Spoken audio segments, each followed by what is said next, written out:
Už to ide. Že dojde malý záhorák domu, donese 5 a táto sa ho pýta, že z čeho si dostal 5?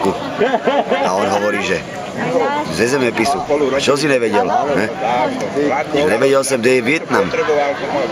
A on hovorí, že daj mapu. Tak syneček vytáhne atlas, dá mapu, ale iba Slovenska.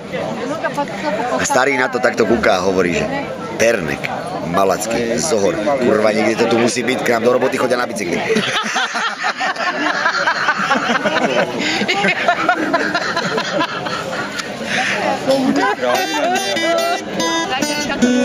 Na športovej strane, počkaj, sa budeš vnímať.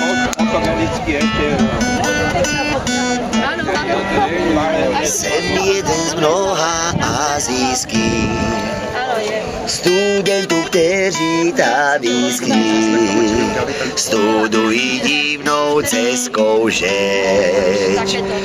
V létě procházím po lesích, v zimě cumím na výlezích, ze psaní i mě bere křeč.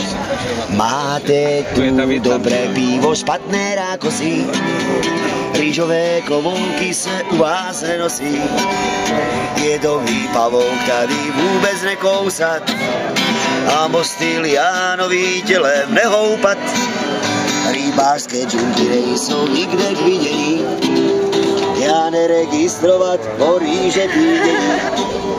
Dávaj se knedlíky plněný houskami, jen samá Sparta si s Českou dostání.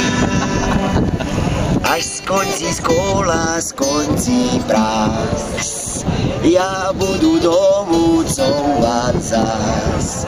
Couvání dusí zarmoutí, doma až budu vyprávět, jaký je tady zvláštní svět.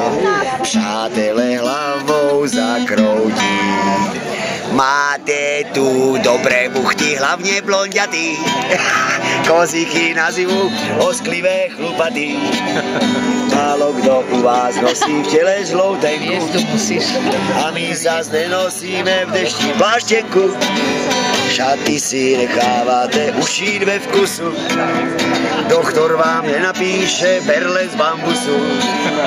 A jedno společné je vám a nám taky, do vedra letního na nohu Vietnamky. Čína je veliká, rýže je dost, Mao Tse-tung, Mao Tse-tung.